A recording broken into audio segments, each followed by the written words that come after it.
Ruggiero Conti did not usually wait for anyone, but that night, close to 3 in the morning, he sat in the dark living room of his New York mansion with his jacket still on, his sleeves rolled up, and his gun resting on the table beside him.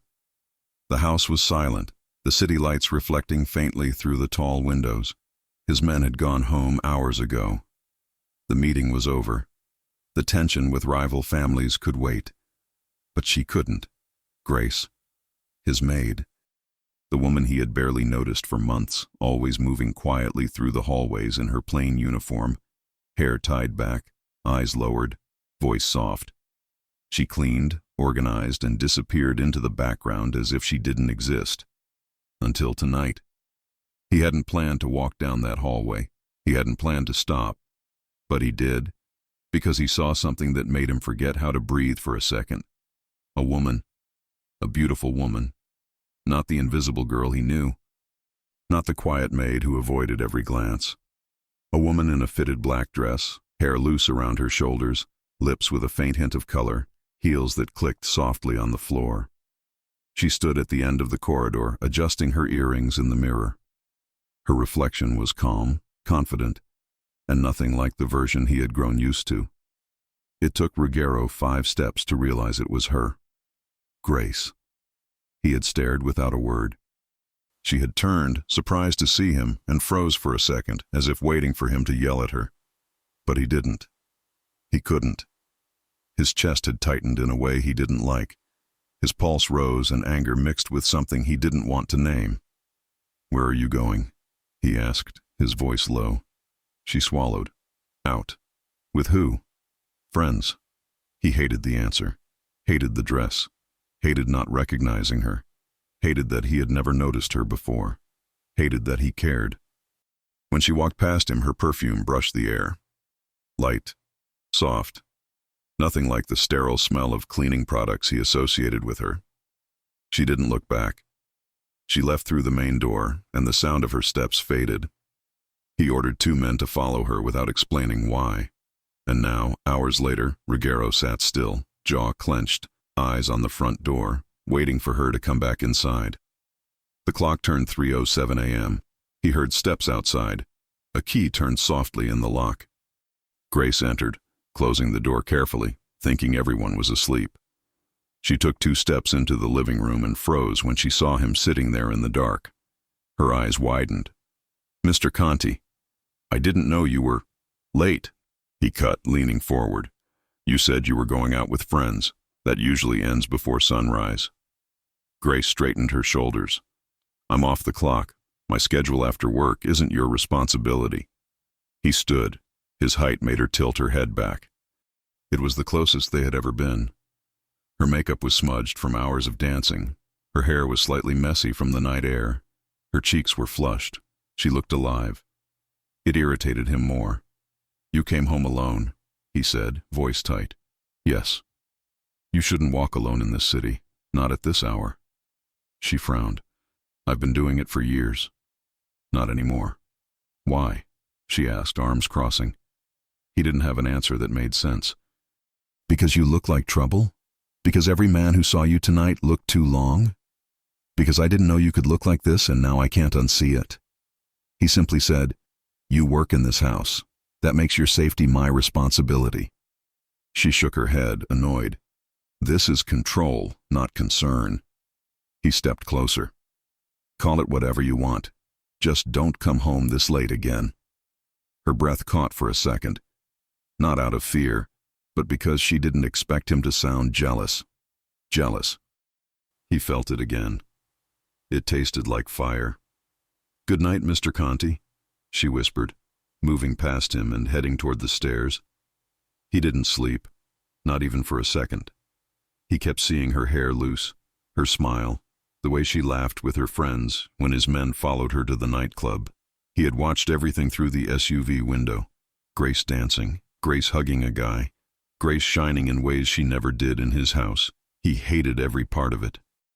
By morning, Ruggiero was sitting at the long dining table, coffee untouched, eyes fixed on the doorway.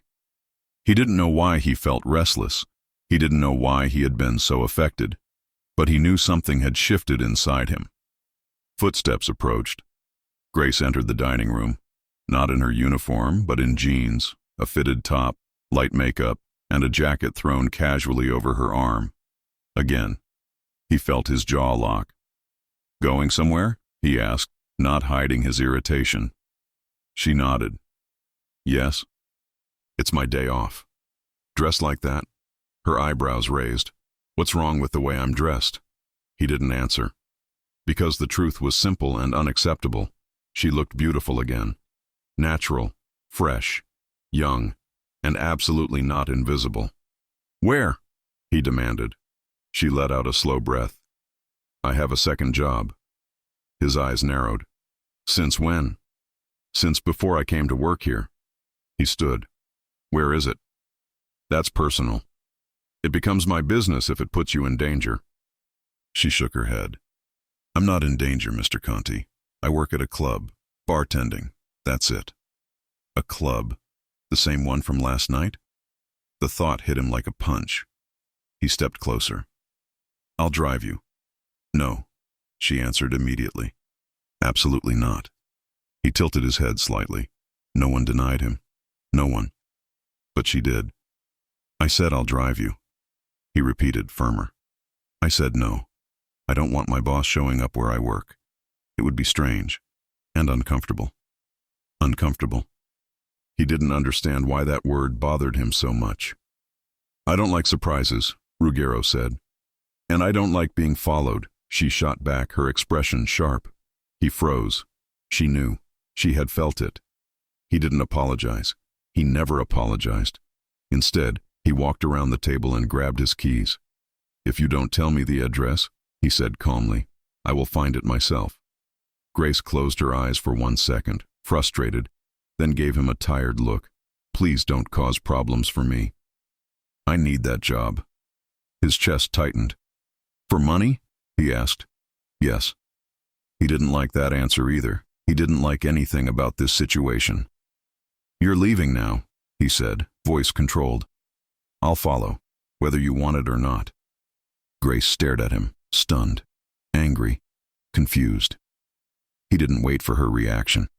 He grabbed his coat, walked out the door, and headed to his black SUV. From the entrance, she watched him with disbelief. He wasn't bluffing. He wasn't going to let her go alone. Not today. Not ever again. She exhaled, defeated, and walked down the steps. Ruggiero opened the passenger door for her. She hesitated for a moment, then got in. He closed the door gently but firmly and walked to the driver's side. She buckled her seatbelt without a word. He started the engine, eyes forward, jaw tight. "Give me the address," he said. "No." He turned to her slowly. "Grace." She glared at him. "I said no." He inhaled once, deep, dangerous. "Then I'll follow you," he decided. She clenched her fists. "Fine." She stepped out of the car and walked down the driveway. He stayed behind her at a distance, letting her lead. 5 minutes later, she reached the sidewalk and headed toward the subway entrance. He followed from inside the SUV, the engine humming quietly.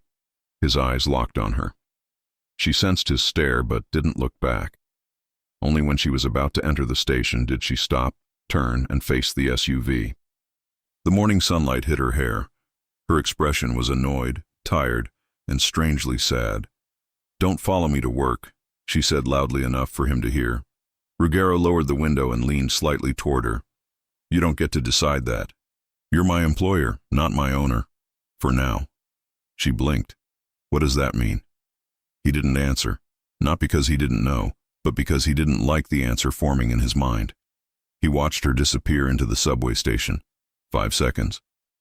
10 seconds. He placed both hands on the steering wheel, fighting the urge to go after her. Then he started the engine again. He wasn't going home. He wasn't finished. Grace had a second life. A life he had never known. A life he was about to see up close. Because Ruggiero Conti followed her anyway. Straight to the nightclub.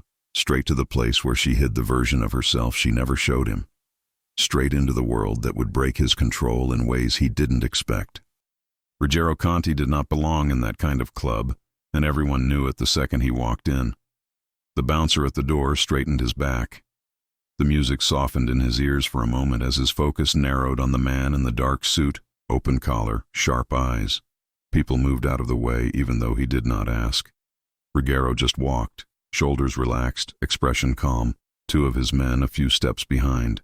Neon lights cut through the dim interior. The beat was loud, bodies close, drinks high in the air, and there she was. Grace stood behind the bar with her hair tied in a high ponytail, a black tank top, jeans, and an apron with a row of pens and bottle openers clipped to it. Her makeup was simple, but enough to bring out her eyes. She poured drinks with fast hands, smiled at customers, and shouted orders to the back with a strong, clear voice he had never heard in his house. She laughed at something a man said. The sound reached him under the music. Ruggiero stopped near the wall and watched. Ethan Collins stood beside her, mixing a drink and bumping her shoulder playfully. Grace rolled her eyes, smiled, and moved around him with ease. They were comfortable, close, used to each other. Ruggiero's hands curled slowly into fists. "Boss?" one of his men asked at his side, unsure. "You want a table?" Ruggiero tore his gaze from the bar and scanned the room. "That corner," he said, pointing to a high table with a view of the entire floor. "Nobody else sits near us." "Yes, sir." In minutes, the staff had cleared the area. No one asked why. Nobody wanted trouble. Ruggiero sat with his back to the wall. From there, he saw everything. The bar, the dance floor, the entrance, the emergency exits, and Grace. She noticed him 10 seconds later. Her entire body stiffened. The glass in her hand almost slipped. Her eyes widened, and for a moment she just stared. The music, the people, the lights kept moving around her, but she stood still, shock written all over her face. Ethan followed her line of sight. His expression changed from relaxed to tense in 1 second. He whispered something to her. She nodded, swallowed, and forced herself to move again. She pretended to ignore Ruggiero. He did not pretend anything. He watched as men leaned over the bar to talk to her, as hands brushed the counter too close to hers, as a man in a leather jacket tried to make her laugh again. She kept a safe distance, but it was not enough for Ruggiero. "Who owns this place?" Ruggiero asked, voice low. "Guy named Ben Turner," his man replied. "Keeps it clean, pays for protection like everyone else." "Tell him I'm here." "Yes, boss." In less than a minute, a nervous man in his 40s came rushing to the table, wiping his hands on his pants. "Mr. Conti," Ben greeted, voice shaking. "Didn't know you were coming. Anything you need on the house. We can clear the whole floor for you if you want." "No." Ruggiero's eyes never left the bar. "You keep the club running. You keep the music loud. You keep your staff safe. Understand?" Ben nodded quickly. "Of course, absolutely." "If there's any problem?" "If there is a problem," Ruggiero cut, "it will be because you let something slip. And then we will have a different conversation." Ben swallowed hard. "Understood." Ruggiero lifted his chin toward the bar. "How long has she been working here?" Ben followed his look. "Grace, around a year maybe. She's good. No trouble, no drama. Comes in, works hard, goes home." "Who hired her?" "My bar manager, but I approved. She needed the job. I needed reliable staff." Ruggiero was silent for a beat. "She ever had problems with customers?" "Nothing serious. She knows how to say no, and I have security watching." "Make them watch closer," Ruggiero said, "especially tonight." Ben nodded again, almost bowing. "Yes, sir." Ruggiero waved him away. He stayed there watching as 1 hour turned into 2. Grace moved from the bar to the floor, clearing tables and taking orders. At one point, a man tried to put his arm around her waist. She stepped aside quickly, grabbed his wrist, pushed it back to his own drink, and gave him a look that said she would not tolerate that. Ruggiero respected that. He still hated the fact that anyone had the chance to try. When her break finally came, she walked toward the hallway that led to the staff area. As she passed, her eyes flicked to Ruggiero's table. He stood. His men took a step forward, but he raised one hand. "Stay." He followed Grace into the hallway. The music softened behind them. The light grew dimmer. the corridor narrow and lined with doors to small offices and storage rooms. Grace kept walking until she reached the end, where the noise was distant and the air a bit cooler. She turned sharply. "What are you doing here?" she demanded. Ruggiero stopped 2 steps from her. "I told you I don't like surprises. This is my job," she shot back. "My second job. I didn't invite you. You did not have to. You live under my roof. That makes your safety my concern."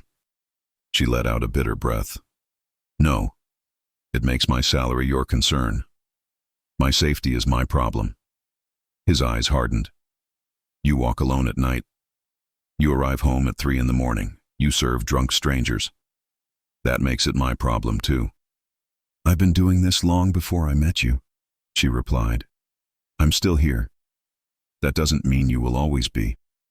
She stared at him, chest rising and falling faster. "You followed me here. You watched me work. Do you see how wrong that is?" "What I see," he said, stepping closer, "is a woman who should not be carrying heavy trays until 4 in the morning just to keep paying for things she should not have to pay alone." She froze. He had hit a nerve, even if he did not know exactly which. "How much do you need?" he asked bluntly. Her eyes flashed with anger. "I didn't ask you for money. I didn't say you did. I'm asking how much you need so you stop putting yourself in stupid situations." Her chin lifted. "Serving drinks is not stupid. Working is not stupid. What's stupid is thinking you can fix everything with money." "I can fix a lot with money," he said, unbothered. "Rent, hospital bills, debts, all the things that keep you tired enough to accept a second job in a place full of drunk idiots." "Don't talk about this place like that," she snapped. "Ben gave me a job when no one else wanted to. Ethan covers shifts for me when I'm exhausted. This club saved me when things were bad. You don't get to walk in here and insult it." He watched her face tighten at the word saved. "Things were bad?" he repeated slowly. "How bad?" She looked away. "That's not your business. Everything that can get you hurt is my business. You're not my father," she said, voice shaking slightly. "You're not my husband. You're my boss. I clean your house. That's all." He stepped that last bit of distance between them. Her back almost touched the wall now. His shadow fell over her. Her breath rushed out, but she held his gaze. "Grace," he said softly, "I don't mix business with personal life. Ever.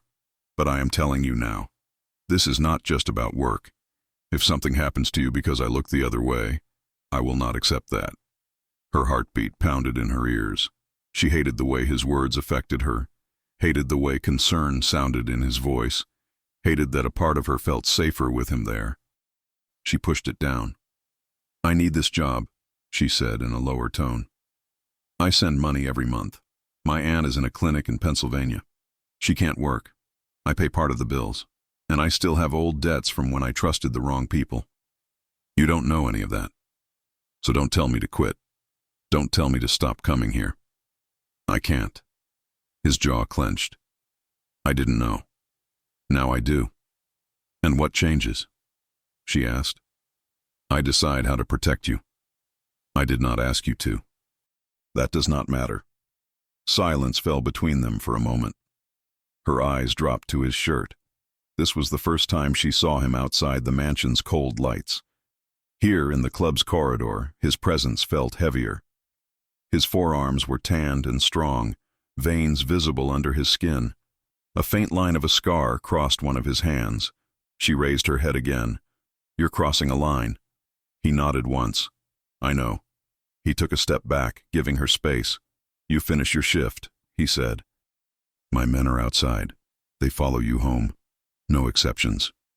She opened her mouth to protest, but he cut her off with a look. "I am not asking," he said. She glared at him, frustrated, but there was something else in her eyes now. A battle. Part of her wanted to scream at him. Another part of her felt a strange relief. "Go back to your table," she said. "People are staring. Let them." She pushed past him and headed back down the hallway. He stayed there for a second, watching the empty corridor, then followed behind at a distance, back into the noise, the lights, the crowd. He stayed until her shift ended. He watched her step out the back door with Ethan, laughing at something he said. Ethan's eyes softened when he looked at her. He leaned in, talking close to her ear so she could hear over the music. Ruggiero's teeth pressed together. He watched as one of his men approached and told Grace he was there to drive her home. Her shoulders tensed. She turned her head and looked toward the street, where his SUV waited. For a brief moment, their eyes met through the distance. Then she got into the car. He did not ride with her. He stayed behind, talking to Ben in a low, serious tone, making sure the club understood something had changed. When Grace arrived at the mansion, the house was dark again. She entered quietly, thinking he was still out. He wasn't.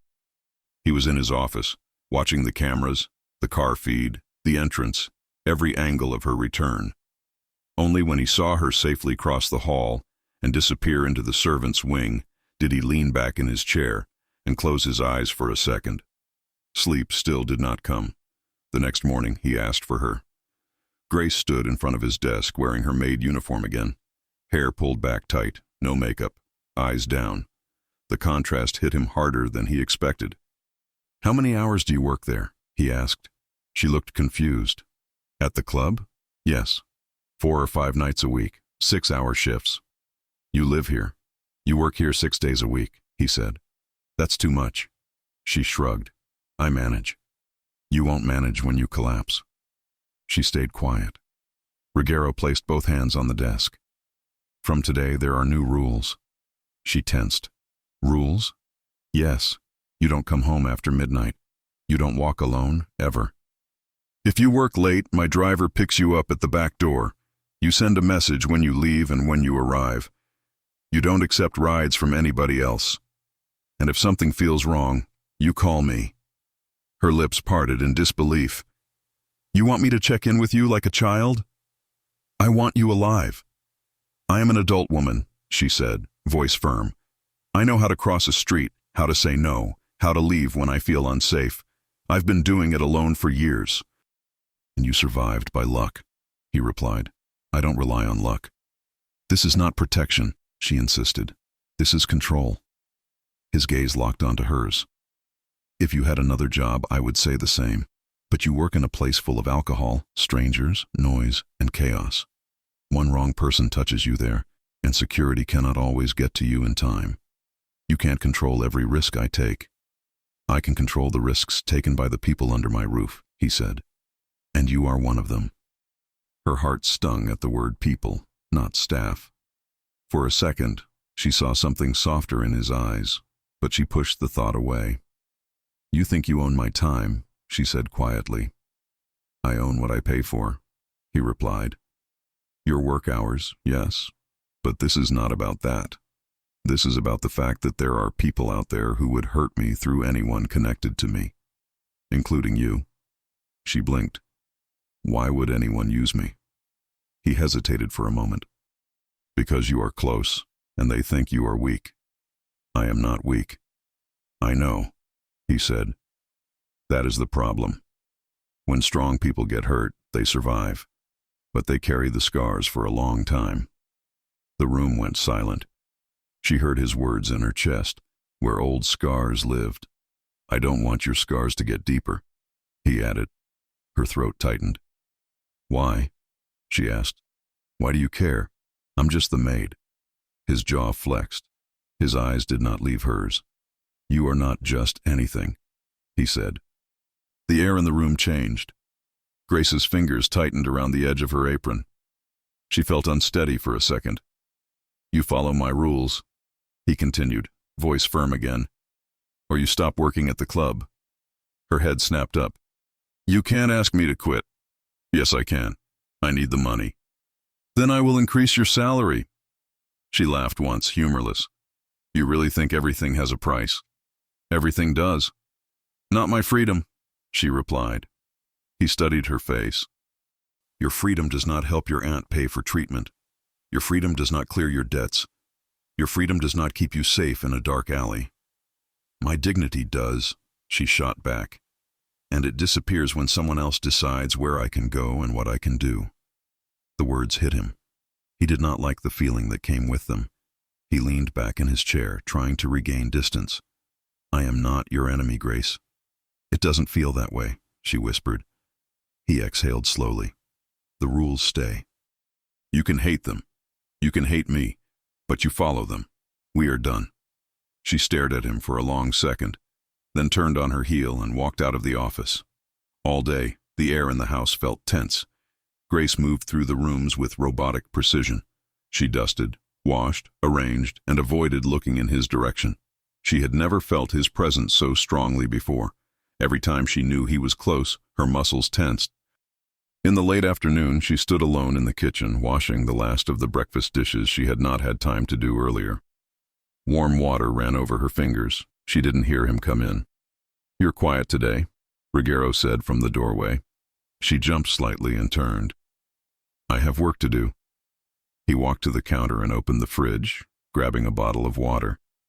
You usually hum when you clean. She blinked. I do? Yes. She hadn't noticed. He twisted the cap and took a drink. Why do you hide? She frowned. Hide what? How you look. Her face heated. This is how I look. This is how you choose to look here, he corrected. Hair tied back, no makeup, uniform 2 sizes too big. At the club you are different. You stand straight, you laugh, you don't try to disappear. She looked back at the sink. At the club, I need tips. Here, I just need to do my job. That's not an answer. She scrubbed harder at a plate. When I was younger, men stared a lot. Too much. At work, on the street, everywhere. Sometimes they didn't accept no. It got worse when one of them had power. Her hands slowed. So I decided it was easier to vanish. No clothes that drew attention. No makeup in most places. I put my hair up. People looked past me. That felt safer. Ruggiero studied her, his expression unreadable. Did someone hurt you? She swallowed. Someone tried to control my life because he thought he could. He had money, connections, and a temper. I left that job and started over. Wearing this uniform helps me remember I'm not on display. I am invisible. Invisible is simple. Not to everyone, he said quietly. She looked at him. He set the bottle down. You can keep the uniform. You can tie your hair. If it makes you feel safer, do it. But don't confuse hiding with being protected. They are not the same. Her chest squeezed. Sometimes hiding kept me alive, she said. Sometimes hiding makes you an easier target, he replied. Those words unsettled her. Finish your work, he said softly. Then rest. You have your shift tonight? Yes. My driver will be at the gate at 7. She didn't argue this time. He left the kitchen. Hours later, after she was gone, Ruggiero walked into the security room. Screens covered the wall, each one showing a different camera from the house, the outside perimeter, and the feed from the car. He rewound the footage from the night before, from the club. He had asked his men to hook into the external street cameras and some from inside, thanks to the protection agreement with Ben. On the screen, he watched Grace move behind the bar again. He watched her smile at customers, talk to Ethan, refuse a man's hand on her. It should have been just another busy night. But then he saw him. In the back of the frame, near a pillar, a man stood alone. No drink in his hand, no smile, no movement with the music. He just watched the bar, watched Grace. Ruggiero narrowed his eyes and paused the video. Zoom in, he told the guard in the room. The guard adjusted the camera feed. The face became clearer, dark hair, cold eyes, a small scar near the mouth. Ruggiero's breath slowed. He knew that face. Do we have him in the system? He asked. The guard typed quickly, pulled up a file. Yes, boss. Associate of the Romano family. Name, Eric Maldonado. Extortion, trafficking, enforcement. Dangerous. Last seen in Queens. Romano. Rival family. Ruggiero stared at the frozen image. Eric was not looking around the club. He was not scanning exits or checking on a deal. His eyes were only on Grace. How long was he there? Ruggiero asked. About an hour, boss. Came in, watched, left. No contact. Did he follow her? Doesn't look like it. but we don't know if he came on other nights. Ruggiero's fingers tightened at his side. He looked at Grace frozen on the screen mid-laugh. She wasn't just a maid with 2 jobs. Someone dangerous had already noticed her. From now on, Ruggiero said, voice low and calm, we watch that club every night. We run through all security footage from the last month. If that man shows up near her again, I want to know the second it happens. Yes, boss. He turned, eyes still on the screen for one last moment. He had thought this was just about jealousy. It wasn't. Someone from Victor Romano's circle had his eyes on Grace. And Ruggiero could not stop thinking about one question that stayed in his head when he left the room. How long had she been marked before he finally saw her? Ruggiero barely slept after watching the footage. Every time he closed his eyes, he saw Eric Maldondo's stare fixed on Grace. Cold, calculating, patient. He had seen that kind of look before. It was the look of a man who chose his targets quietly and waited for the right moment to strike. Morning came with a heavy sky. Ruggiero, already dressed, walked through the hallway where Grace usually started her day. He expected to see her dusting shelves or checking the laundry room, but she wasn't there. She was in the kitchen with the cook, tying her apron, hair pulled back, eyes tired from another late shift. She greeted the cook softly, then turned and froze when she saw Ruggiero at the doorway. Mr. Conti. Come with me, he said. The tone left no room for argument. She followed him to his office, hands twisting the apron strings. He closed the door behind them. We need to talk, he said. Grace exhaled. If this is about last night. It is, he interrupted. But not for the reason you think. She frowned. Then what is it about? He walked to his desk, picked up a printed photo and held it out to her. Grace stepped closer. Her eyes scanned the image. The man in the photo stood half hidden behind a pillar, watching the bar. His expression was blank, but his eyes were sharp, focused. Her breathing changed. Do you know him? Ruggiero asked quietly. Her lips parted. Her fingers tightened around the photo. Yes, she whispered. He waited. She didn't look up. Grace, he said more firmly, look at me. She did. What do you know about him? She swallowed hard. I don't know him personally. I only know I've seen him before. Where? Years ago, she said, voice trembling. At a restaurant I worked in. I served tables in the back section. He would come in sometimes, always sitting with men who made the staff nervous. I never heard names, but I knew the place wasn't clean. People hid when they came in. The owners whispered. Then one night there was a fight in the parking lot. A man ended up in the hospital. The next week the restaurant closed. Ruggiero studied her carefully. Why would he be watching you now? Grace looked lost. I don't know. You do. His voice stayed calm but firm. Something happened back then. Something you aren't telling me. She shook her head, panic rising. No, I didn't do anything. I didn't talk to anyone. I didn't testify. I didn't get involved. I just quit and left the city. You left everything behind, he said, not judging, just putting the pieces together. Grace's eyes dropped to the floor. I didn't want trouble. You saw something, Ruggiero said, something worth remembering, and now someone connected to the Romano family is following you.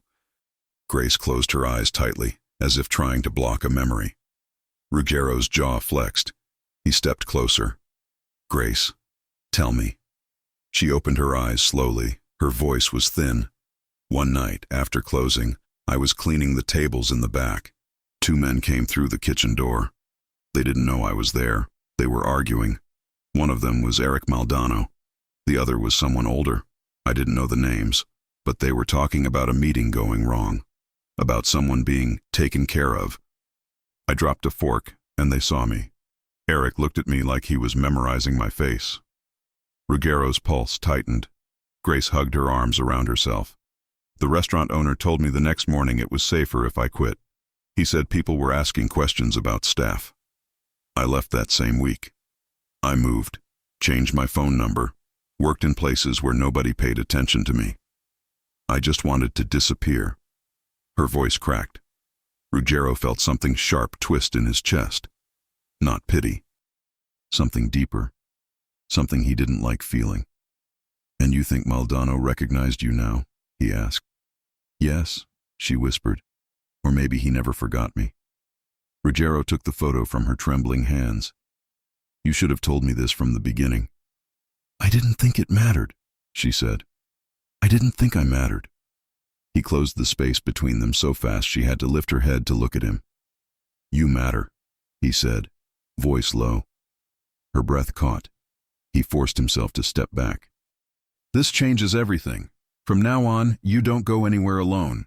You don't take the subway. You don't walk outside the mansion without someone with you, and you don't go to the club tonight." She shook her head, panicking. "I have to. I need the money." "You're not going. I can't afford to lose that job. I'll cover it," he said. "I don't want your money," she said through her teeth. He matched her stare. "You want to stay alive?" She froze. His phone buzzed. Logan Parker's name flashed on the screen. Ruggiero answered. "What?" "We found Maldonado's car near the mansion last night," Logan said. "Parked 2 blocks away. Stayed there for 30 minutes. Left around the time Grace got home." Grace stiffened. Ruggiero's eyes darkened. "Did he approach?" "No, but he's watching her." "And boss?" Logan hesitated. "There's something else. Someone inside our side may have tipped Romano off." Ruggiero frowned. "A leak?" "My guess? Someone low-level but with access to staff records or routines." Ruggiero's jaw tightened. "Find them." "Already on it." Ruggiero hung up. Grace watched him, fear creeping into her expression. "Someone was outside the mansion?" "Yes." "Watching me?" "Yes." She backed into the wall without realizing it, hands shaking. "Grace," Ruggiero said, stepping toward her. "Listen to me. Nobody is touching you. Not while you're under my roof." "Why?" she whispered, voice breaking. "Why would they come after me?" "Because you were in the wrong place years ago," Ruggiero said. "Because you saw something that involved them. And because hiding doesn't erase you from their memory." Tears filled her eyes, but she blinked them back. "I can't go through that again," she whispered. "I can't." "You won't," he said. Her voice shook. "You're saying that like you can control everything." "Because I can." She looked at him, really looked at him. Not as a boss. Not as a man trying to control her, but as someone who carried danger like a shadow and yet stood in front of her like a shield. "You can't protect me forever," she said softly. "I don't need forever," he replied. "I need until this ends." She looked tired, small, human. And for the first time, Ruggiero saw how heavy her life had been long before she stepped into his mansion. He spoke again. "You're moving rooms." She frowned. "What?" "You're not staying in the servants' wing anymore. Too isolated, too easy to access from outside windows. You'll move to the secure floor." "The secure? That's near your room." "Yes, that's inappropriate. That's safe." "I don't want to be watched," she insisted. "You'll be protected."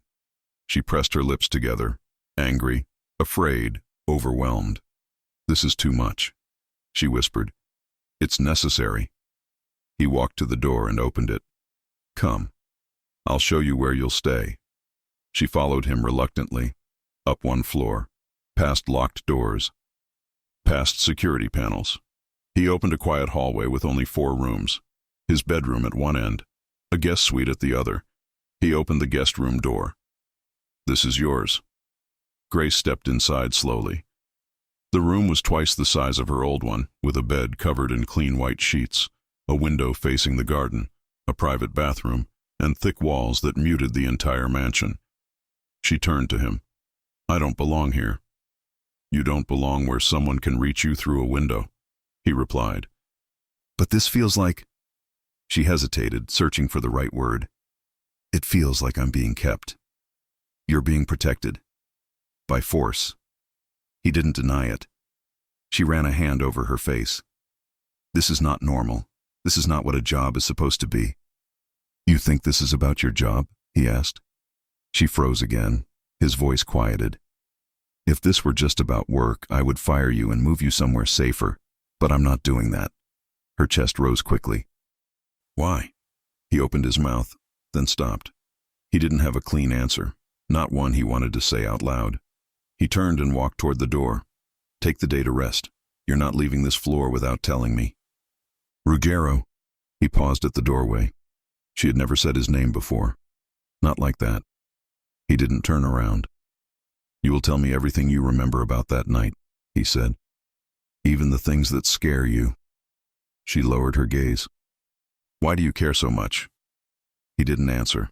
He left the room and closed the door behind him. Hours later, night fell over the mansion. Grace sat on the edge of her new bed, trying to calm her breathing. The walls felt too close, too safe, too much like she was trapped between a protector and a threat she didn't understand. A soft sound echoed from the hallway. Ruggiero on the phone, voice low, angry. She stepped closer to the door, listening. Rebecca, he said, I need the file from the Romano case, the one with witness reports, the one everyone was told to ignore. Send it encrypted. A pause. I don't care if it's confidential. Send it. Grace pressed her ear closer, pulse rising. Ruggiero continued. Someone inside my family is leaking. Someone with access to movement schedules. Someone who knew which nights she left the house. Grace's stomach twisted. Then his voice dropped lower. And one more thing. Her name showed up in a report connected to my father's old operations. That doesn't make sense. I want every document on that too. Grace's eyes widened. Her name? In a Conti file? She backed away from the door, suddenly dizzy. A connection she never knew about. A past she never asked for. A danger she had run from for years, now tied directly to the man who claimed he wanted to protect her. She sank onto the bed, heart pounding. What if Ruggiero wasn't the one saving her? What if she had walked straight into the house of the man whose world had destroyed her life once before? She swallowed hard, fear rising. Because if that was true, she wasn't safe at all. Grace didn't sleep that night. She lay in the large, unfamiliar room, staring at the ceiling while the weight of Ruggiero's phone call echoed in her ears. Her name was in a Conti file. Someone from his organization knew she left the mansion at night. Someone connected to the Romano family was watching her. Every thought tightened her chest until she felt she could barely breathe. By morning, she was exhausted, but she still forced herself out of bed and tied her hair back. She didn't want to draw more attention than she already had. When she stepped into the hallway, Ruggiero's bedroom door opened. He came out in a dark shirt, sleeves rolled, hair slightly damp from the shower. His eyes scanned her quickly, checking if she had slept, if she was scared, if she was thinking about running. "Good," he said quietly. "You're up. We need to talk." Her stomach twisted. "About what?" "About everything you overheard." She stiffened. "I wasn't trying to. I know." His voice remained calm. "But now we're not avoiding anything. We finished this conversation today." He walked past her, expecting her to follow. She did. Inside his office, the windows were half open, letting in the cold morning air. Papers were spread across the desk. One file sat in the center, thick, stamped, and recently delivered. Grace stared at it with dread. Ruggiero stood behind the desk and crossed his arms. "Sit." She did, hands twisting in her lap. He opened the file. "Your name appears in a report from 8 years ago," he said. "A report tied to an operation that went wrong. My father was connected to it." She felt the room tilt. She didn't speak. She waited. "The report mentions a meeting at a restaurant you worked in," he continued. "The same night you say you saw Maldano." Grace's throat tightened. "So, your family was involved?" He shut the file gently. "Listen to me. My father had many operations, some clean, some not. Not everything he did reflects who I am, and not everything reported was true.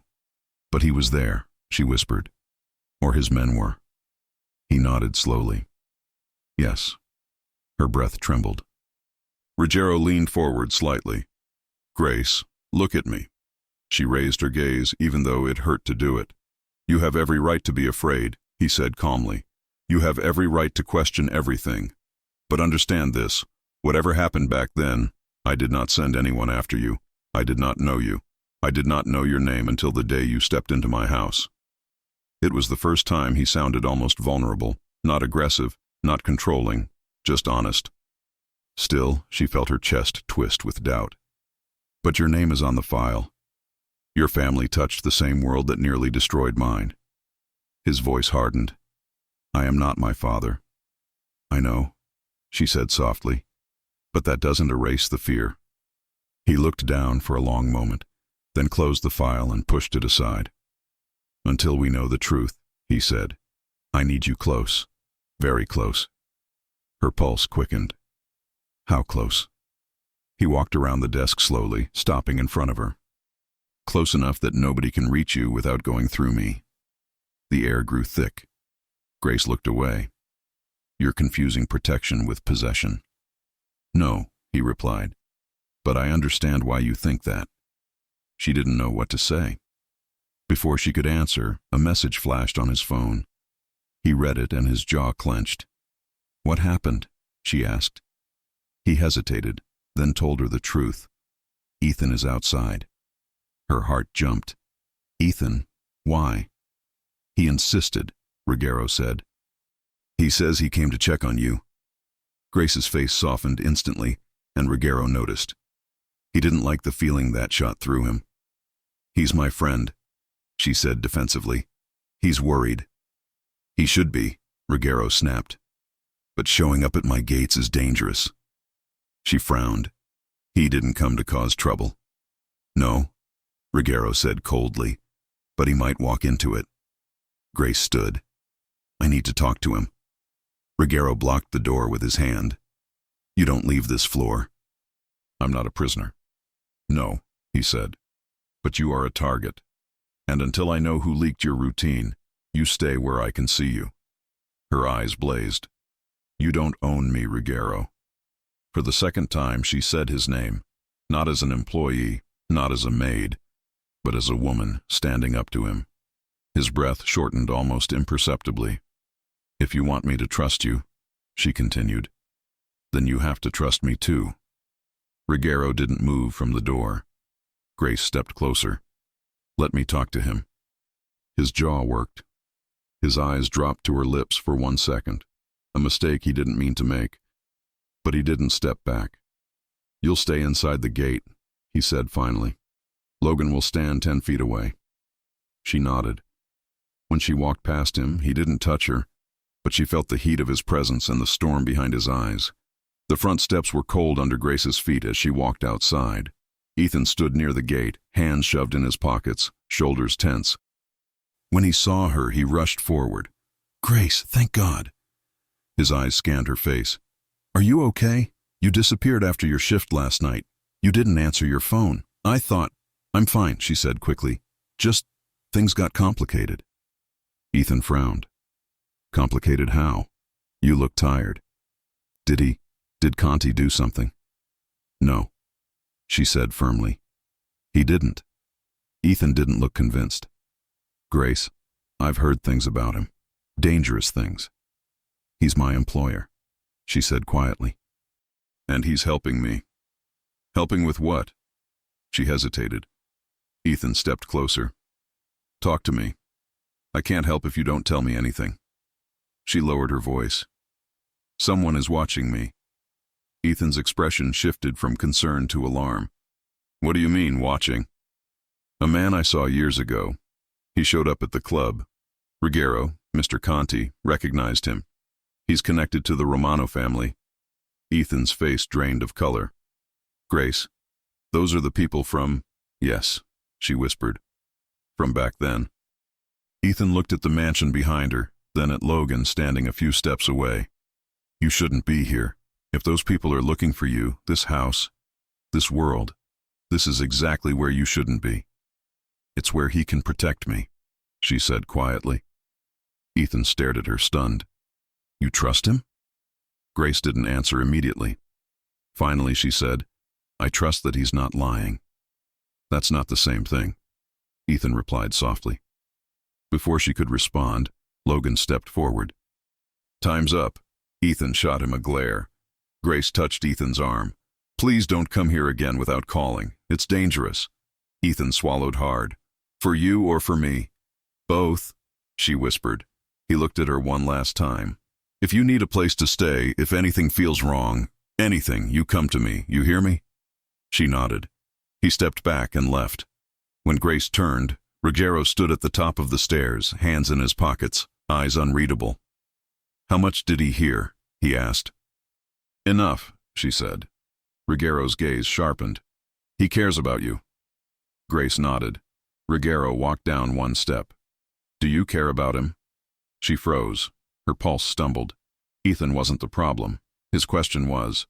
He's my friend, she said carefully. Ruggiero tilted his head slightly. Friends don't look at you the way he looked. She felt her cheeks warm. You have no right to judge that. I'm not judging, Ruggiero said. I'm observing. She took a breath, trying to steady herself. You're making something out of nothing. That's what you think. That's what I know. He stared at her for another long moment, then spoke quietly. If he becomes a risk, he won't, she interrupted. Don't threaten him. Ruggiero didn't answer. He walked past her into the house. She followed, frustrated, anxious, caught between two worlds she didn't understand. That night, the tension in the mansion felt heavier. Grace cleaned the kitchen slowly, her thoughts spinning. Ruggiero entered quietly, leaning against the counter. She didn't look at him. You're upset, he said. No, she replied. He waited. She sighed. Yes, he nodded once. You think I'm trying to control your life? You are. I'm trying to protect it. She stopped scrubbing a pan and turned to him. Do you hear yourself? You don't ask. You decide. You don't explain. You command. You don't give choices. You force them. He watched her carefully. If I asked, would you listen? She opened her mouth, then closed it. I don't know, she admitted. That's why I don't ask, he said. Their eyes locked. The air tightened between them. Grace, he said, stepping closer. You need to understand something. The more we discover about your past, the more dangerous this becomes. For you. For the people around you. For me. I didn't choose any of this, she said. I know, he answered. But it chose you. A chill ran through her. He moved even closer. Too close. She felt his breath, his warmth, the tension she kept trying to ignore. Her heart pounded. Tell me to step back, he said softly. She looked up at him. She tried to say the words, but her lips stayed shut. He exhaled slowly, as if holding himself still took effort. Grace. A knock on the door broke the moment.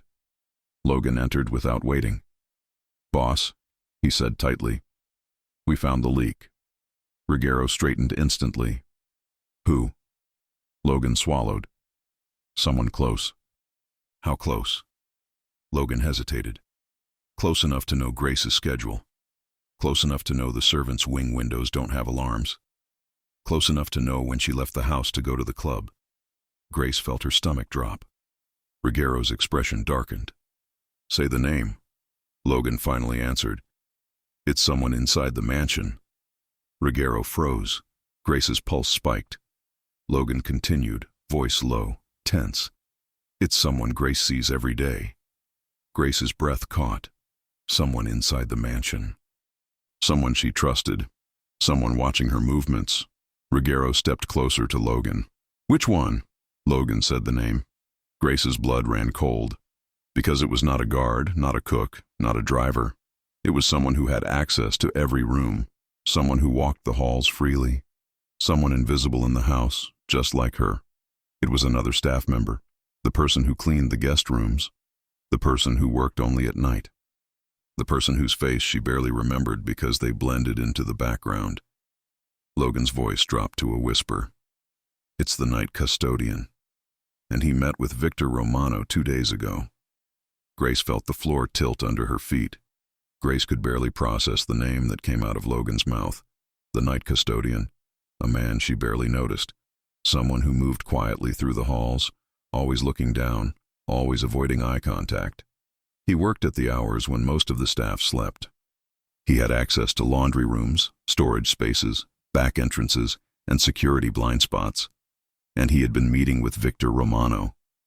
Grace felt her stomach twist so hard she almost leaned on the counter for support. Ruggiero didn't move at first. He just stared at Logan with a coldness that made the entire kitchen feel 2 degrees colder. "Where is he now?" Ruggiero asked. "Gone," Logan replied. "Didn't show up tonight.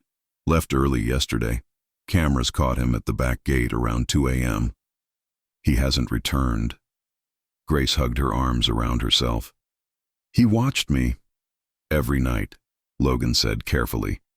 He had access to doors, windows, and the staff's personal schedules.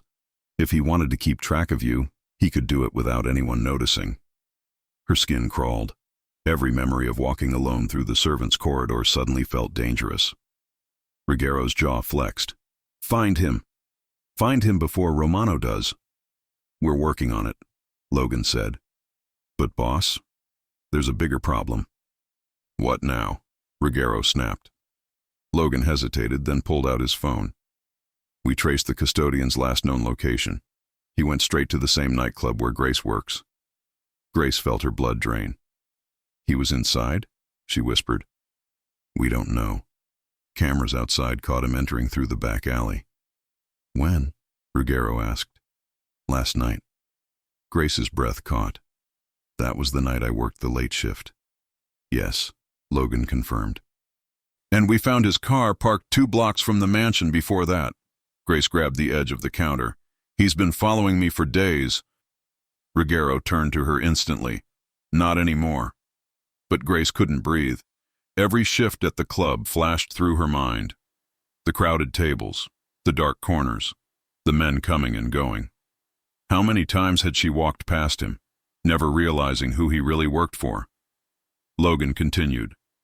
"Maldonado is involved. The custodian met with him twice." Ruggiero's voice dropped dangerously low. "Then Maldonado is the one who wants her." Grace's chest tightened. "Why? Why now?" Ruggiero didn't answer right away. He picked up the Conti file from his desk, flipping to the page with her name. His eyes scanned the lines again. Then he looked at her. "Grace, the witness from the restaurant, the one who saw the meeting 8 years ago." She nodded nervously. "That witness disappeared shortly after. Dead. Romano blamed a leak. Someone talked." Grace's face went pale. "But it wasn't me." "I know," Ruggiero said. "But Maldonado thinks you might have seen more than you realized. And if you disappear now, it looks clean. They're covering old tracks." Grace sank into a chair. "I tried so hard to be invisible. I thought it worked." Ruggiero stepped beside her and placed a hand on the chair's back, close enough to feel his presence but not touching her. "You were invisible," he said, "until someone inside my house pointed directly at you." Grace's eyes stung. Ruggiero's voice softened. "We're going to fix this." Before she could answer, Logan's phone buzzed. He read the message, then swore under his breath. "Boss, we have movement." Ruggiero straightened. "Speak." 2 black cars spotted near the club, plates connected to Romano's crew. They're circling the block. Grace's pulse jumped. "Ethan is working tonight."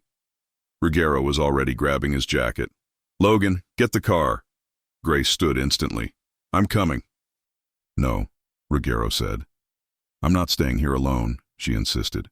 "Not when they're involved. Not when people I care about might be in danger." He froze at that word, care, but didn't address it. "Stay close to me," he said. They rushed to the SUV. The drive to the club was fast and silent. Ruggiero kept his eyes on the road, one hand tight on the wheel, the other resting near his gun. Grace's hands shook on her lap. She kept replaying her shifts, her walks home, the shadows in the alley behind the club. She had always believed danger lived far from her. Now it felt like it had been beside her for weeks. When they reached the block, the street hummed with music and neon lights. But something felt wrong. Too quiet in some corners. Too many men standing near parked cars. Too many eyes moving toward the entrance. Logan pulled out his weapon and checked the magazine. Ruggiero turned to Grace. "Do not leave my side." "I won't." He opened the door and stepped out. She followed close behind, heart hammering. As they crossed the street toward the alley behind the club, Grace stopped suddenly. Ethan. He stood near the back door, throwing trash into the dumpster, talking to another staff member. He hadn't seen them. Grace's relief broke through her panic for a second. But before she called his name, Logan's hand grabbed her shoulder sharply. "Don't move," Logan whispered. She froze. Ruggiero stepped forward, eyes narrowing. From the dark end of the alley, a van rolled forward slowly. Its headlights were off. Grace's heartbeat thundered. "Logan, there," Ruggiero ordered. Logan moved instantly, lifting his gun, stepping in front of Grace. The van accelerated. "Ethan!" Grace screamed. Ethan turned. At the same moment the van doors swung open. Masked men jumped out. Everything happened at once. Gunshots exploded. Ethan dove behind the dumpster. Grace screamed. Ruggiero grabbed her, yanking her behind a row of metal crates, shielding her with his own body as bullets slammed into the wall behind them. "Stay down!" he shouted, but Grace was already shaking violently, the sound of gunfire tearing through her chest. Ruggiero aimed his gun around the crates and fired. Logan fired from the left, hitting one of the masked men. Two more tried to rush Ethan, but Ruggiero shot another in the leg, sending him down screaming. The van reversed suddenly, trying to escape. But Logan hit the tire. The van swerved, crashed into a trash bin, and the last masked man tried to run. Ruggiero tackled him hard, pinning him to the ground, gun to his skull. "Who sent you?" Ruggiero demanded. The man spit blood. "You know who." "Say it." "Maldonado," the man hissed. "He wants the girl." Grace felt the world spin. Ethan rushed to her side, grabbing her arms. "Grace, are you okay? Did they hit you?" "I'm fine," she whispered, shaking uncontrollably. "I'm fine." Ruggiero slammed the man against the pavement. "Why now? Why tonight?" The masked man laughed darkly. "Because your leak gave the schedule. He said this was her last shift before you locked her down." Maldonado said, "Move fast." Ruggiero's eyes turned to ice. "Where is he?" "You'll never get him," the man spat. Ruggiero didn't waste time. He knocked the man out cold. "Logan," he ordered, "call the cleanup team." "On it." Ruggiero then turned to Grace. She stood frozen, tears streaking down her face, Ethan supporting her. Ruggiero walked to her slowly. When she looked up, her voice trembled. "You took a bullet." His shirt sleeve was torn, stained with blood. "It's nothing," he said. Ethan glared. "It is not nothing. You risked getting killed." Ruggiero ignored him. "Grace, look at me." She lifted her head. "You're alive," he said. "That's all that matters." Her tears fell harder. But this time, they weren't from fear.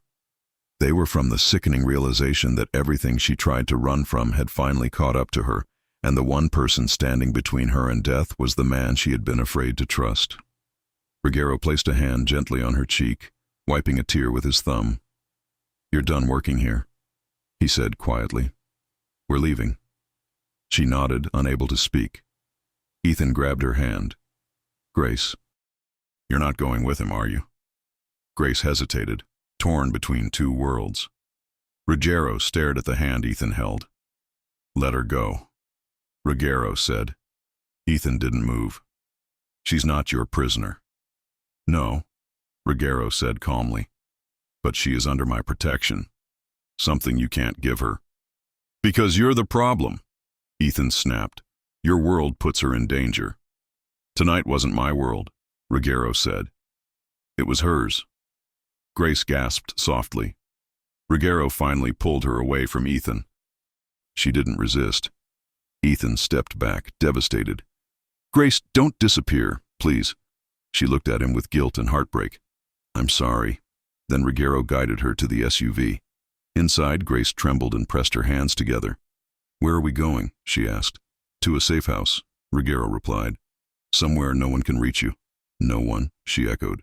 "No one but me," he said. She shivered, not from fear. He reached over, placing his hand over hers. "Grace, look at me." She turned. "You're safe now."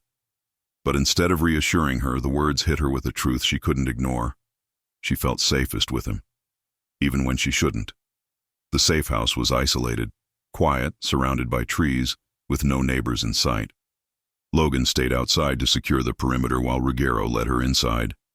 The moment the door closed, the silence felt different. Heavy, intimate, warm. Grace sat on the couch, hands shaking.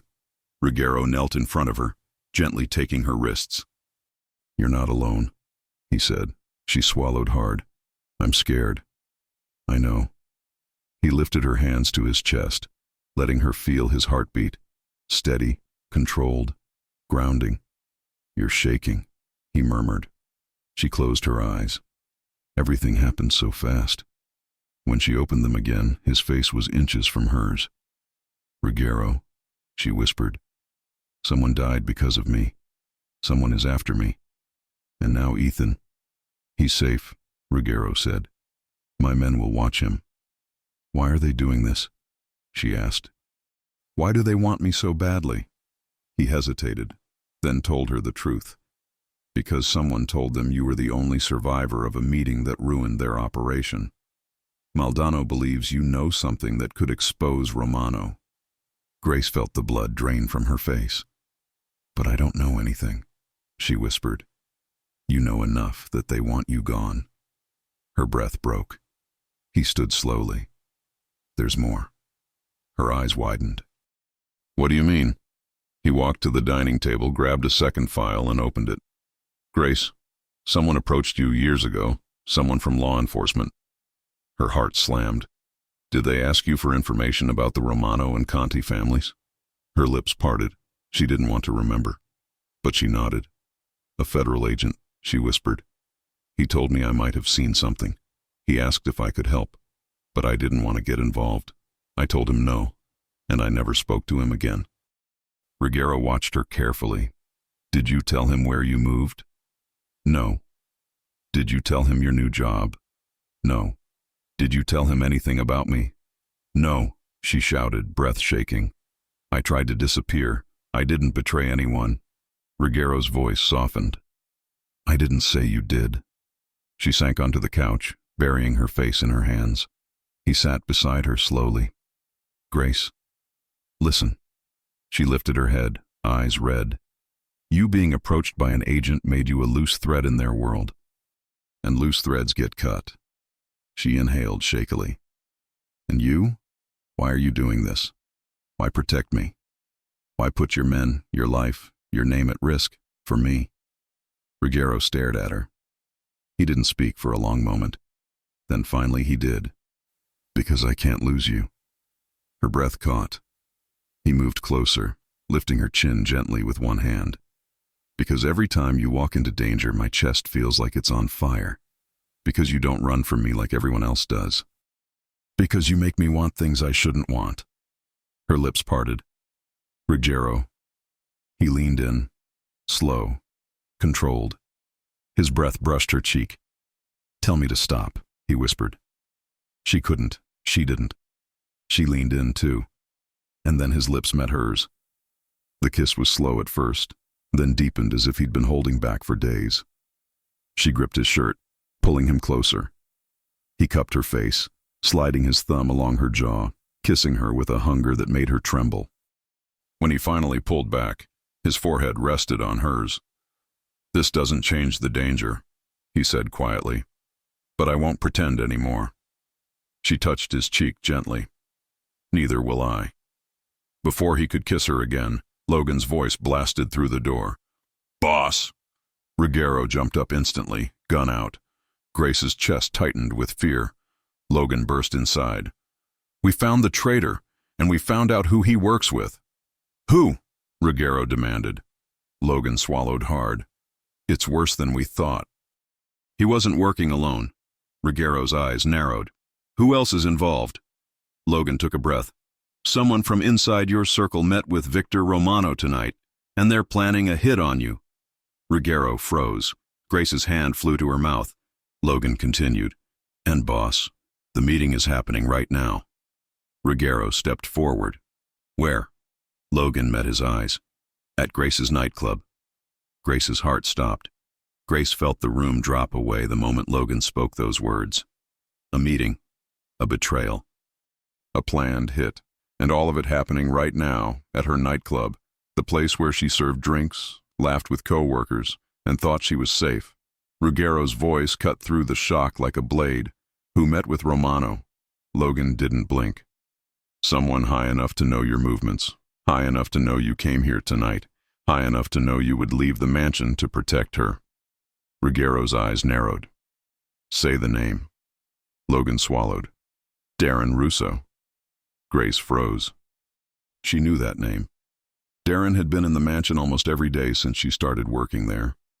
He handled repairs, deliveries, staff schedules, always polite, always blending into the background. Quiet, helpful, friendly, a man no one noticed. And that was exactly why he had been the perfect leak. Ruggiero took one step, then another, his jaw locked.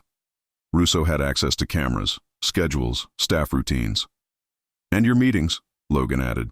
He was there during the briefings. He heard everything, Grace whispered. He knew when I worked at the club. He knew everything, Logan said. Ruggiero didn't waste another second. We move now. Logan nodded. The SUV is still hot. No plates, no trackers. Grace stood, trembling. I'm coming. Ruggiero turned. No, you stay here. She shook her head violently. My co-workers are there. Ethan is there. You said Romano's men plan to hit. That place will turn into a battlefield. And that's exactly why you're staying behind. I am not staying, she cried. I'm not hiding while people I know get hurt. Ruggiero stepped closer, voice low. If something happens to you, Romano wins. Everything I've done becomes meaningless. And if something happens to them, she demanded, do their lives matter less? Ruggiero closed his eyes briefly. She didn't understand. Couldn't see the conflict. She was the center of the threat. The reason Romano was moving. The key piece in a game she never asked to play. But she mattered to him. More than she should. We don't fight about this, he said, voice sharp. Not now. She stepped closer, face inches from his. Then don't ask me to be someone who hides in the dark while others bleed. His breath caught. Logan cleared his throat awkwardly, trying to look anywhere but at them. Boss? We need to go. Ruggiero opened his eyes again. Grace, he said, stay behind me, no matter what. Her chest tightened. I will. It was the closest thing to permission he was going to get. They rushed out. The drive to the club was fast and brutal. Tires cut through the wet asphalt. Lights streaked past the windows. Grace sat between Ruggiero and Logan, gripping the seatbelt hard enough to hurt her palms. Tell me everything, Ruggiero said, eyes forward. Logan answered. Russo was seen entering the club through the back alley. Maldano's men followed. Romano is expected to arrive in person. In person? Ruggiero repeated. Logan nodded. Yes, this isn't about business. This is personal. They're done hiding. Ruggiero's jaw tightened. Then so am I. The SUV skidded to a stop 2 blocks away. Logan killed the lights. Approach on foot, Ruggiero ordered. Grace stepped out, heart pounding hard against her ribs. She could already hear shouting from inside the club. Glass breaking. Someone screaming. Her chest tightened. We're too late. Ruggiero took her arm. No, we're early enough. They ran. Smoke drifted through the broken front door of the nightclub. The music had stopped. The interior lights flickered. Figures rushed across the floor, some running away, others fighting. Ruggiero raised his gun immediately. Logan mirrored him. Grace stayed close behind, covering her mouth from the smell of spilled alcohol and smoke. Then she saw Ethan. He was crouched behind an overturned table, trying to drag an injured co-worker to safety. Blood soaked the man's shirt.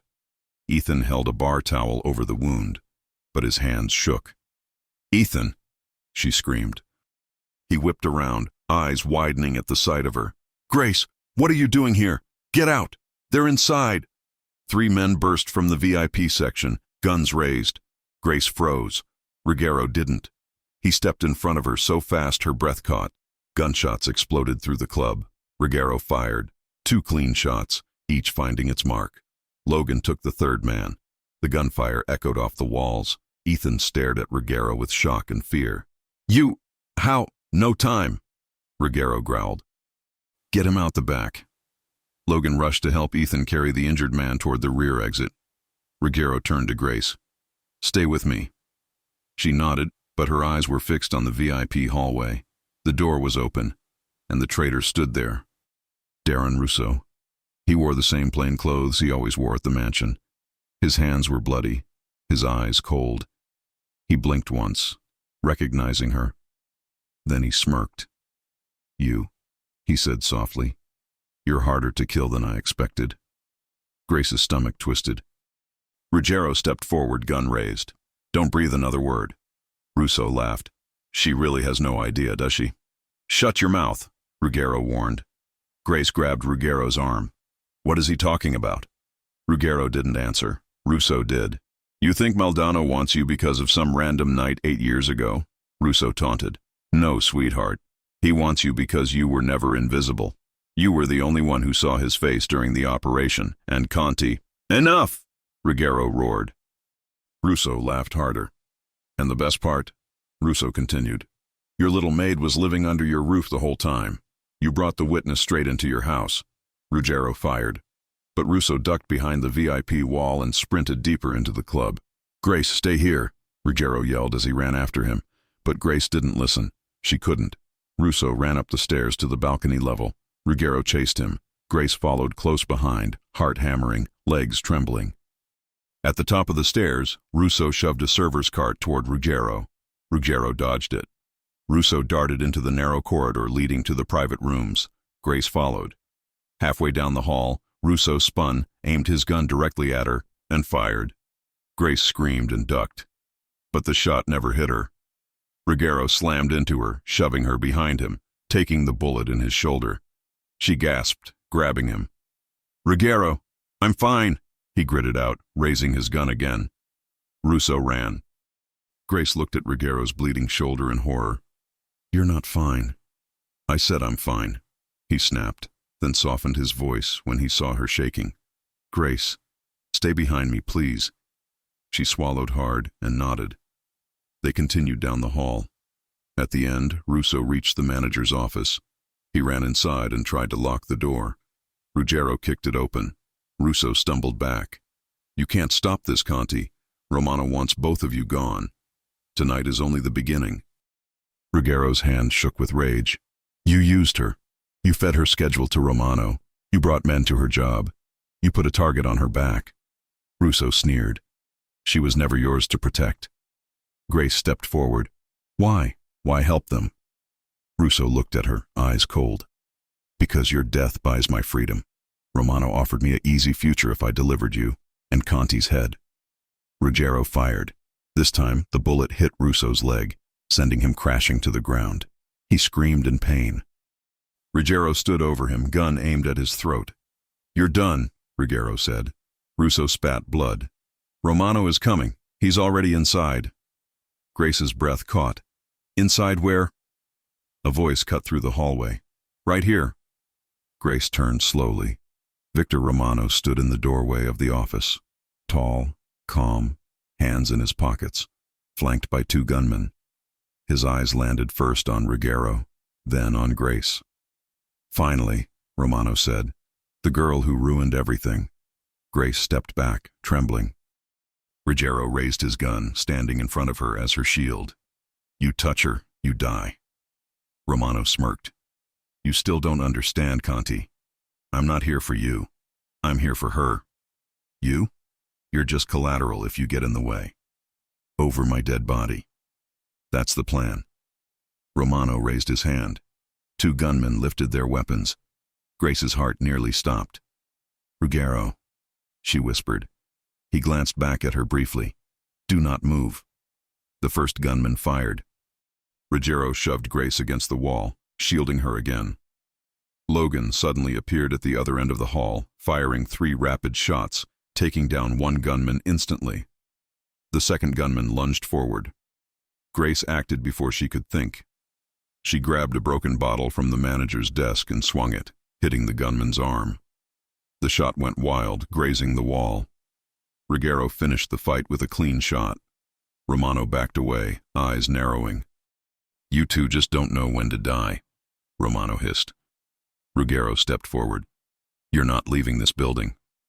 Romano smirked. "I already have men outside. Even if I fall here, she falls with me." Grace's stomach twisted. Then Romano's smile vanished as Logan aimed at him from behind. But Romano wasn't stupid. He ran. "Go after him!" Ruggiero yelled to Logan. Logan chased him down the stairs. Ruggiero turned to Grace. "Are you hurt?" "No," she whispered, shaking. He cupped her face with his uninjured hand. "You were brave." "You got shot," she said, voice cracking. "Doesn't matter." "It matters to me."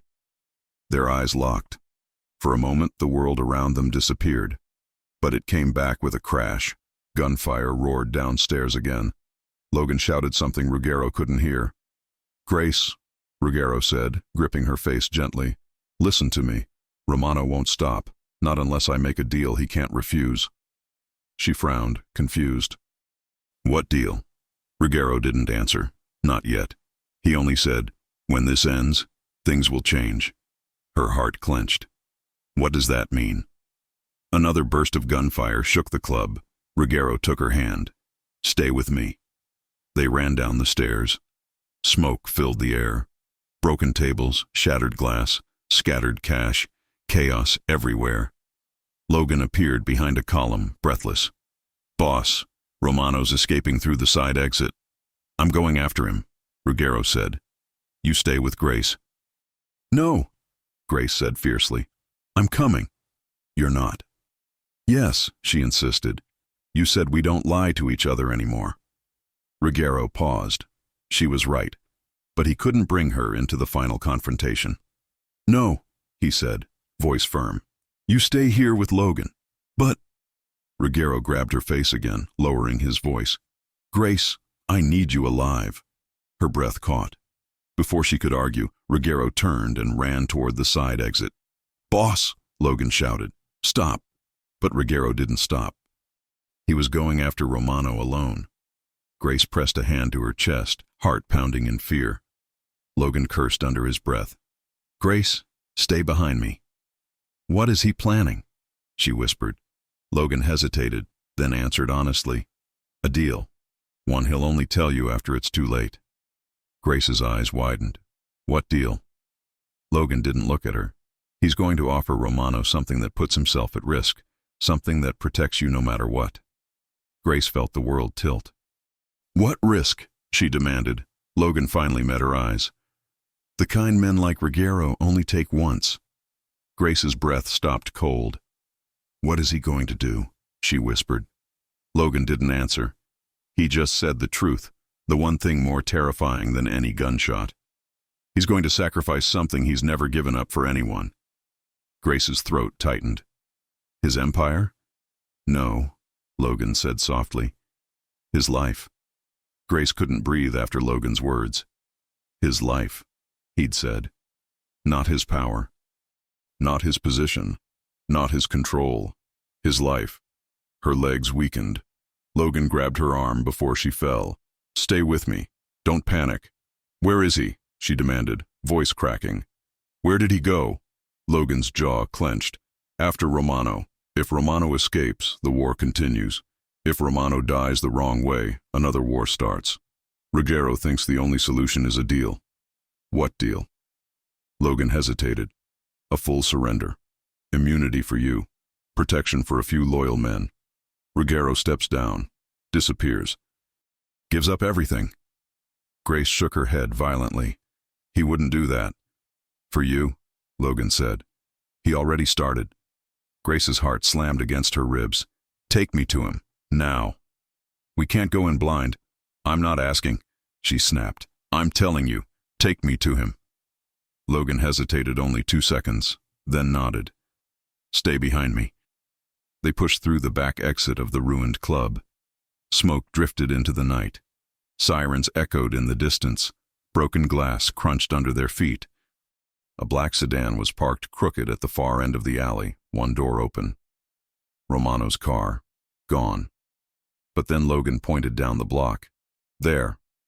A warehouse stood across the street, abandoned, windows boarded, huge metal doors rusted shut.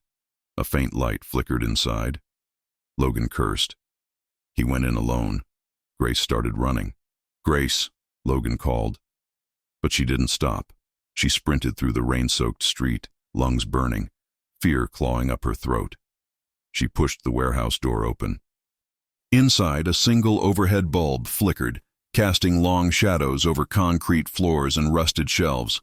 The air smelled like old metal and gasoline, and in the center of the room, Ruggero Conti stood face to face with Victor Romano. Romano had a gun. Ruggero didn't. Grace froze.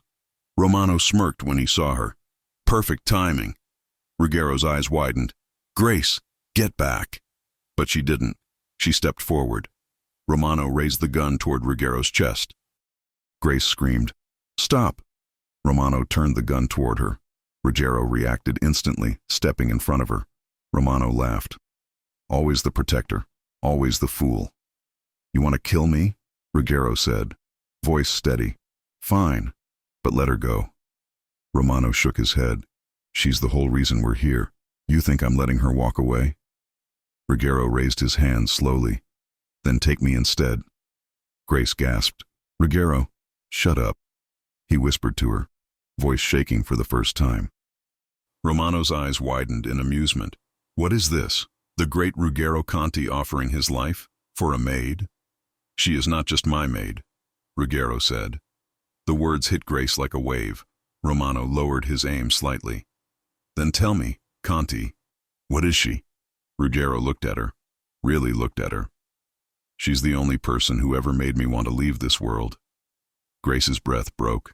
Romano grinned, sensing the weakness. "So that's the deal? Your life for hers?" "Yes," Ruggero said. "No," Grace said fiercely. "No, absolutely not." She stepped in front of Ruggero. Romano blinked. "You're brave for someone with no leverage." "I have leverage," she said. "Me." Ruggero grabbed her arm. "Grace, stop." But she pulled away and faced Romano. "You kill me and you get nothing," she said. "No leverage over Ruggero, no advantage, no victory, because he'll hunt every one of you down. Deal or not?" Romano laughed once, short and sharp. "You think you understand how this works?" "I understand this," she said. "You want the past gone. I'm the last witness. But I don't know anything that helps you. I never did.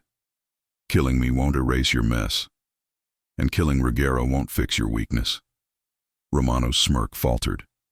Grace stepped closer. "You're running out of men," she said. "Out of power, out of time. That's why you need this deal as much as he does." Ruggero stared at her, stunned. Romano's jaw tightened. His gun wavered. Grace's voice softened, but her eyes stayed sharp. "Let this go. Take the deal. Save yourself."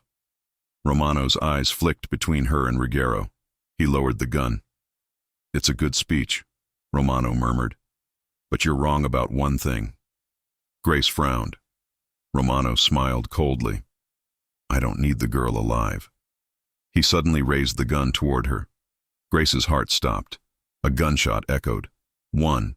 Just one. Romano stumbled backward, eyes wide, a bullet lodged in his chest. He collapsed onto the concrete floor. Behind him, Logan stood in the doorway with his gun raised. Grace gasped. Ruggero pulled her into his arms instantly. "You're okay. You're okay." She buried her face in his chest, breathing hard, shaking uncontrollably. Logan approached cautiously. "He's gone, boss. It's over." Ruggero held Grace tighter. "No, it's not over. Not yet." They left the warehouse as police sirens grew louder. Logan had a cleanup team on the way.